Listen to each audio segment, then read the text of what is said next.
अहिल्यानगर जिल्ह्यात सुट्या petrol diesel विक्रीवर बंदी. जिल्हाधिकाऱ्यांचे आदेश.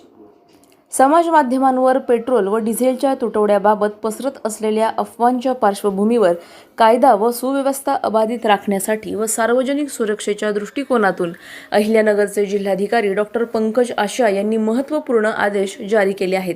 पेट्रोलियम नियम 2002 मधील तरतुदींचा आधार घेत काढण्यात आलेले हे आदेश तात्काळ प्रभावाने लागू करण्यात आले आहेत. या नव्या आदेशानुसार संपूर्ण जिल्ह्यात उघड्यावर म्हणजे कॅन, बाटली किंवा डब्यात पेट्रोल आणि डिझेल देण्यावर कडक निर्बंध लादण्यात आले आहेत. या आदेशानुसार जिल्ह्यातील सर्व पेट्रोल पंप चालकांनी पेट्रोल आणि डिझेल केवळ वाहनांच्या इंधन टाकीतच भरावे असे स्पष्ट करण्यात आले आहे. कोणत्याही परिस्थितीत पेट्रोल किंवा डिझेलची खुल्या स्वरूपात म्हणजेच प्लास्टिक बाटली, कॅन, डबा किंवा इतर कोणत्याही भांड्यात विक्री करू नये अशी सक्त मनाई करण्यात आली आहे. यासोबतच प्रशासनाने सर्व पेट्रोल पंप परिसरातील CCTV यंत्रणा कार्यरत ठेवणे आणि इंधन विक्रीच्या नोंदी नियमितपणे ठेवणे बंधनकारक केले आहे.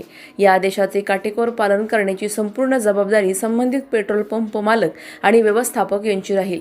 जे कोणी या नियमांचे उल्लंघन करतील त्यांच्यावर पेट्रोलियम नियम 2002, भारतीय नागरिक सुरक्षा संहिता 2026 तसेच आपत्ती व्यवस्थापन कायदा 2005 मधील तरतुदींनुसार दंडात्मक आणि फौजदारी स्वरूपाची कठोर कारवाई केली जाईल असा स्पष्ट इशारा जिल्हाधिकाऱ्यांनी दिला आहे.